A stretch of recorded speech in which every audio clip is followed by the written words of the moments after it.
แตก เอา ไปฮอดไสบ้านนี่น่ะไปชื่อไส ประเทศไทย จะบอกเชิญบ่นี่ เติบ กลับเลย ไก่เนาะ ใจกันเฮ็ดอะไรมันจำเป็นเด้เขาโอนเงินจองไว้แล้ว จัก เขาโอนเงินจอง3ล้าน ฮู้จักบ่กับเพิ่นเนี่ย บ่ฮู้แล้ว อ๋อ มืออัน ใจล้วนนะ เขาก็เบิ่งว่าใน แม่ เขาถ่ายเขาเปิดคลิปถ่ายเขาเบิ่งบ่ถ่ายคลิปฉันเขาเบิ่งบ่ เที่ยวถ่ายเบิ้ล แม่นเพราะว่าเขาก็โทรคุยกับเขาเฮิงเติมนะ เขาลงมาเบิ่งแล้วเนาะ เป็นในฮู้แล้วเขาก็โอนเงินจองแล้ว จนเดือนคาน เพราะว่าเขาเบิ่งสภาพภายนอกว่ามันโอเคแล้วก็จองเลยนะ ทำในชาวนา กันยาบัน ต ติ อนยังบ่ได้เบิ่งเนาะมันจะเบิ่งในฮู้ แม่เบิ่งในฮู้แล้วเขาก็ตั้งใจว่าไปเอาเลยเด้ ไปแล้ว ขี่เบิ่ง เอาเลย คักอยู่ได เกียร์บอสขี่เบิ่งคักๆอยู่เราอะ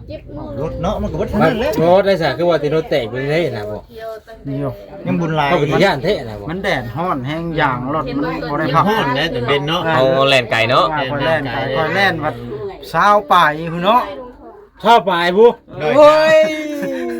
เล่นไว้เทะ โดยข้าวเลย โน้ แล่นเช้าป่ายก็ได้70นี่ล่ะ เอาเพิ่มนิดนึงสิตัวนึงได้ โอ้ชาวปลายได้เงินมาเพิ่มอีกตัวนึง ผม เนาะ มีเล่นรถของคุณน่ะ90ไวที่สุด ข่อยแล่น60ข่อยนี่ มาคอยถามมาลูกเอาอยู่สวรรค์นี่บัดเจ้าว่าว่า จบว้าวเลยว่าภาคนี่นะว่าแถวอัน บัดไปถามว่าภาครักชามนี่นะว่าซั่น ข่อยตามเขานะอยู่เมืองคงนี่นะแถวเมืองคงนี้ไปฮอดเมืองคงเลยยังอีก5-60โลบาทนี่แบบตัวกันไปเลยๆนะ คงแล้ว มันขึ้นอูดไปเลยดิ ใจหุ่มอยู่เลยเนาะ เพราะไก่เท่าไหร่ก็นำมาแล้วในประเทศลาวนี่เนาะ น้ำไป แต่เมียเขาเองไปเอาอยู่ไก่หอดอลีเดียวได้ค่ะ นำไปเอาจังกับยังอันนำไปเอาเมียลูกเนาะ พอ10โลพอเดือนเมียเพิ่น ปักเชอีกันปักเชว่ะ ผมมีเวียกอยู่ทั้งนี้มันเมื่อพุ่นก้อนเนาะถ้าผมมีเวียกอยู่ทั้งนี้เป็นเมื่อพุ่นก้อนอยู่ดอกมันใกล้พุ่นเลย ว่าจะเกิดจ่ายครับรถบ่ได้ ว่ามันเป็นอะไรก่อนมันตอนมันแตกนะมันแตกว่าเลยว่ามันแบบไรนั่นนะ มันแตกเนาะเบาเลยมันบ่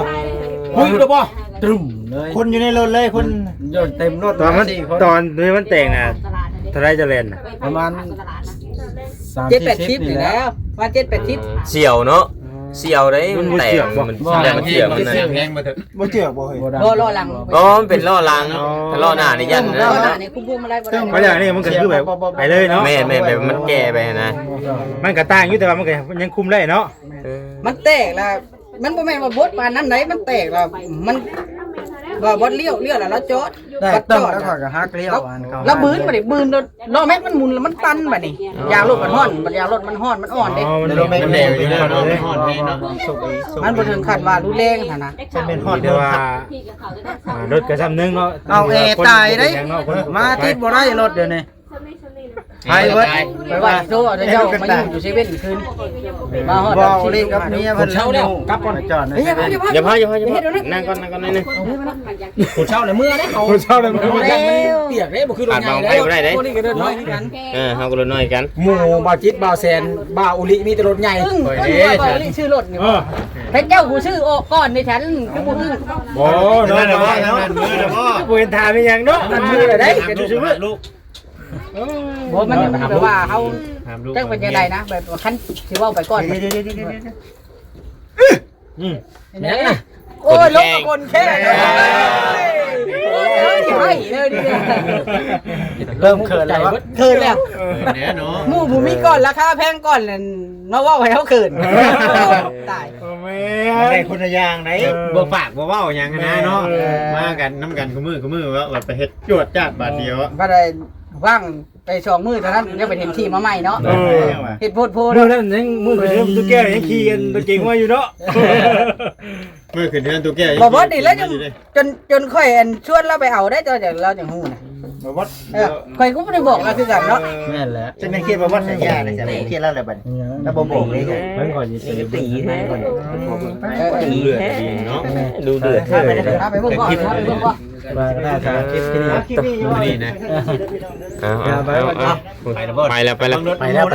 เอ้าน้องเอ้ย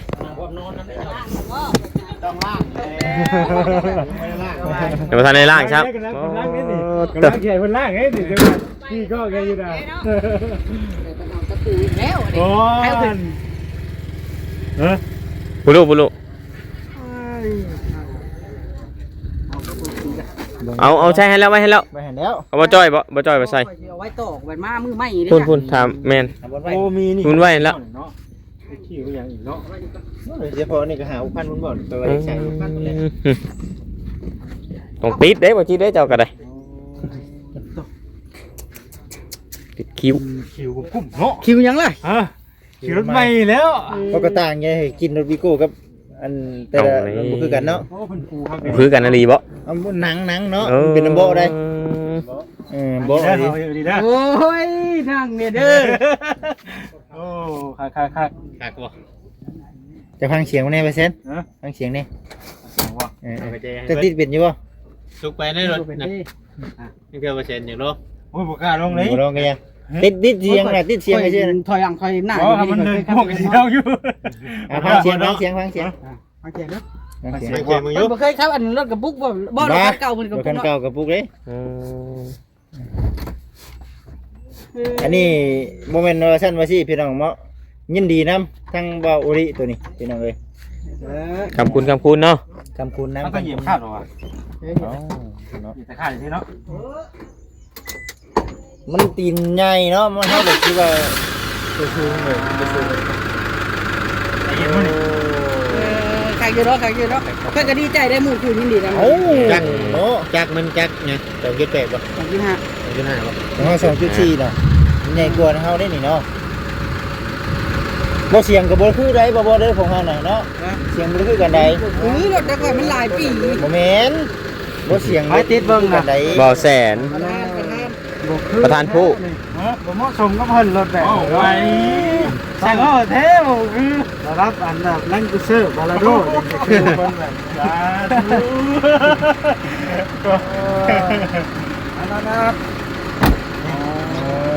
อัดตึบเบิ่น นั่น อัดตึบแล้วก็เชิญลงอีกบ่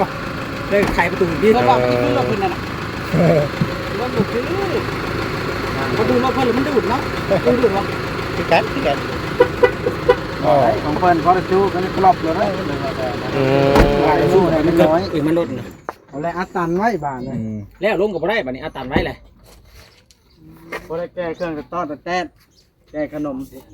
เอ๊ะมันบ่ได้เป็นนั่นบ่นี่ เด้มีอยู่ อ๋อคือมีสายแบบหน่วยเด้อ เอาเพื่อมันหลอกมันแหลกเด้บ่ได้ขายที่สุด เบิ่งฮะอะไร ลองว่าเนาะ เฮาหน่วยเดียวนึงนี่เนาะ หน่วยเดียวของเจ้ามันบีบเอาเนาะ ของเพิ่นหน่วยเดียวก็ได้เอากับหน่วยเดียวเอามันบ่ได้มี เดี๋ยวบ่ได้เสียบได้ยังแบบ เพิ่นบ่ได้เสียบได้ โลดได้ เอ็กซิลี่เนาะสบายแล้วเพิ่น เสียบสิแล้วมันคักนี่มันนี่หมูตายไปงานเข้าอีกนี่เอาอีนี้แล้วเสียบบิดบ่ติดกับงานเข้าคือกัน ว่าความชื่อรถแบบนั้นมันรุ่นใหม่มันสร้างแปลงนี่อย่างยากกว่านี้ อันได้นี่ อันเลยบ่ได้ ไหน ว้าเรากันสิว่ากันเนาะ บ่ได้คือพวกเขาได้มัน ดีใจนำเด้อ แม่น บ่ใช่ละภาษาเฮา ลายต่อไปนี่ยันแถวนี้แล้วลายต่อไป คักได้มิน QC ก็ดู แม่นไผแถวนี้แล้วนี่ มี QC รถเด้ 2 3 ใส่ใส่ข่อยมี QC มันก็เกเครื่องเกของให้สะดวกเนาะ แม่นโอเคเนาะ ว่าการใช้งานก็มันก็สะดวกกว่ากันเนาะเราเกเครื่องเกของไปนั่นไปนี่มันก็ เก่งได้เท่าแล้วมันงาน ไปย่าน เก่งนะ ซุกมันหักหมดเก่งเวลาไปพา เมื่ เมีย อ ไป การ ส่ง ใช้งานไปคนละทางงานไปคนละแบบนะ อันนั้นไปนั่นน่ะเต็มอยากเข้าทางไหนเลยจะยื้อวางนั่ง ใช้งานเป็นคนละแบบ เข้าช่องชอบไปอยากเต็มเนื้อกดมันเนาะ แม่นแล้ว แต่เกแต่เก่าเนาะ ทำอะไรสิเก๋นี่ อัดได้น่ะอันนี้แนบจะก็เสริมหรือบ่ 3-4แก่ ยังอยู่ทำเจ้าใส่เขานำลำสิปลายนี่เว้ยลำเตยใส่หลังเคยนะ ผู้เคยผู้ไปทบการขี้ลายขี้เฮิงคือขี้คับเฮิงคือเขาว่าเชนกับบ่เนี่ยนะ สำเขาลำ เสียงยักษ์นะ เนี่ยเพื่อสิ เอาชุมเจ้าคับเฮิงเนี่ยการขี่กันเนี่ยมันจะพูดรู้เลย เจ้าเช็ดช่วงล่างมาเลยช่วงล่างมัน คนบ่เคยขี่คือชุมเฮานี่ขี่มันบ่จัก เห็นแล้วเคยครับเนี่ยน่ะได้รังบ่เป็นมันหัวยาวกว่ากันเลยมันยาวกว่ากัน เคยครับเรื่อย รถเคยครับแต่รถป้อมคันยาวกับยาวอันนี้ด่างมันคือหุ่นใดอะนะเป็นไปนะ รุ่นไหนเนาะตัวนั้นก็ได้ รถหุ่นใดบัดด่างยาวบัดหัวป้อมเหรอบัดอันนี้บัดหัวบัดยาวบัดกะบ่ได้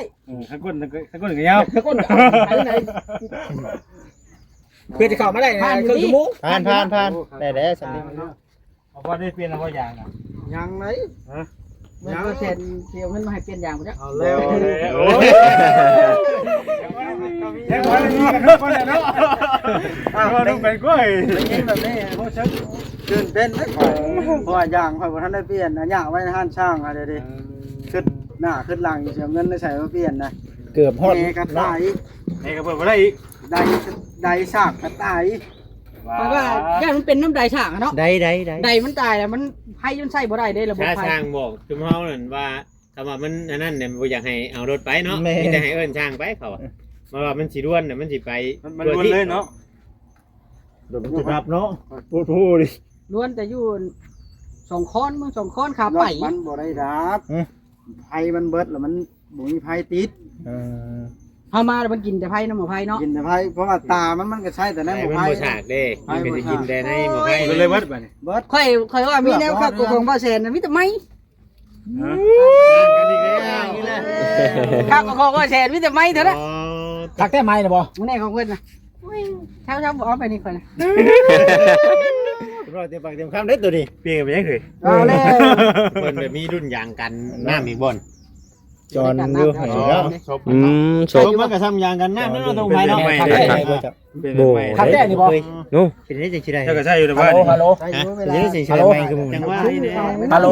ไก่วุ่นวายแบบนี้ ชื่อเอาเด้อชื่อเอาบ่ ฮัลโหล2 3 4 5 6 7 8 9 10ได้ไม้แล้วพี่น้องเอ้ย ชื่อใช่น่ะคือเอาแต่เงินแต่ว่าทางก็ได้เก็บเงินได้ก่อน เก็บเงินได้ก่อนเนาะ3ไม้นะสะออนเบานี่ ก็มันจะยาก ดีใจนะเบาดีได้ไหมได้ข่อยไม่กับไม่รถกับไม่จะได้ไม่ นี่เดียวไม่ ที่บุญด้วยยังไง ค่อยสิหาแนวใหม่มาอ้าง นี่จะได้ไม่ เอา นี่ แหละ มาอ้างอีกยังมาอ้างได้ไหม นี่จะแนวอ้างน้ำเบาลีน อันเล่อย่าบอกนะว่าหาเมียใหม่มาอ้าง แล้ว ได้ตัวดีเด้อ มาเลยเผากันรถเนาะขอบใจมุ่งคุณดีใจ โอ น้ำ เคดีใจน้ำดีใจน้ำ เฮงปังกำคูณ ขายร่ำรวยชื่อ มันตัวนี้เด้พี่น้องครูมาเห็นความสำเร็จของหมู่ครูมันดดดีใจน้ำคันบ่ว่าคือว่าพูด แม่นเอาไปยืนเที่ยงสิทายฮูบจักบาทไปเห็นหน้าโป้งนี่เอากับตู้เสียง เอาข้างหน้าเป็นยังไง เอาทางหน้าบ่ไปข้างก็ได้เอา ยืนใกล้เอ็กซิลี่เป็นยังไง โอ้บ่แล้วไกลรถใหม่นี่แล้วนี่ โอเค ดีใจน้ำดีใจน้ำพี่น้องเอ้ย ไปเบิ่งลายเทื่อละพี่กายนี่แล้วมันเปลี่ยนใจ เปลี่ยนใจแล้วจะชื่อหน้าจอยนะ อ๋อนั่นนี่จะว่ามีคนหุ่มอยู่จัก มีมันต้องมีแหละไปนี่ คุณบ่ มันหมัดตายอยู่คันชื่อรถในห้างแต่เป็นคันเบิ้นกันไปนี่มีตีกันเอาจิไปเอาเปอร์เซ็นต์เนาะ1,000เนาะ เป็นเรื่องใหม่ ให้นะได้สิ ชวนรถเนาะ แม่ เส้นรถ เอาเพิ่นรถ เข้าไปกับทางพ่อแพทย์และบาด สา เนาะ ธุโอ้ยยังโดนว่าแสนแม่น โดยเป็นรถบ่ได้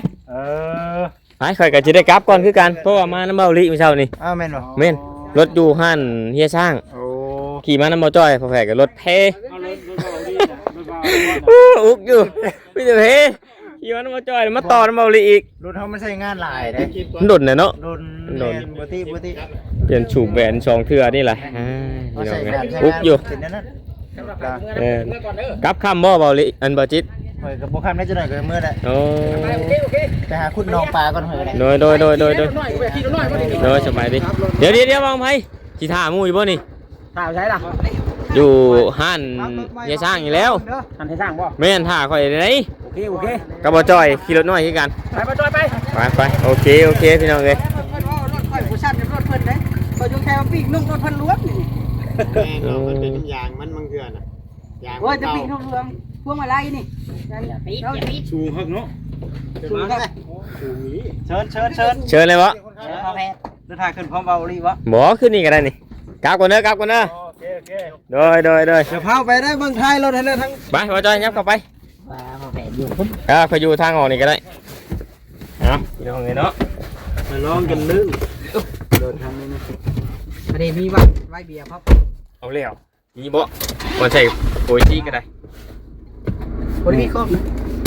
บ่ต จริงด้วยเนี่ย เย็นเจี๊ยบ ว่าเล็กหาเฉพาะเลย เล็งหาถอยบ่ได้ปะ ฮะ เอาแล้ว คือบ่ฮัก เดี๋ยวฮักเนี่ยนะยารถมาแสนเนาะ วิทย์จังฮักว้าวว่ากระดาษ เดี๋ยวนี้คนขับรถเป็นเนาะ เก่งเลย มึงวิทย์แล้วเหรอวะเฮ้ยฉันนี่คือไก่แห้งแล้ว พอแล้ว เสียเกียร์กระจกลงไปเว่ากับเพิ่นได้จังได๋ ดูไร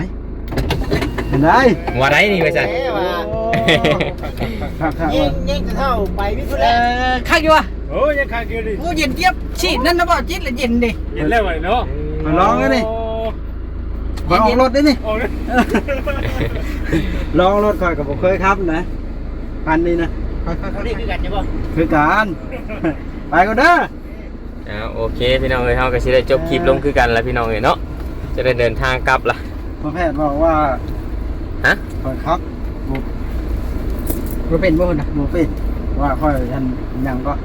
บ่แล้วเจ้าครับน่ะมึงบ่เป็นตาย่านจักดีค่อยว่าแต่มีความมั่นใจค่อยว่านะแล้วมันว่าเว้าค่อยอันนี้ถ้าเว้าดีนี่ช่วยหน้าช่วยดังอยู่นะ เปิดเพลงก็ได้ เอาแล้วขอจบคลิปก่อนโอเคพี่น้องเอ้ยเว้าดีสิเปิดเพลงแหละ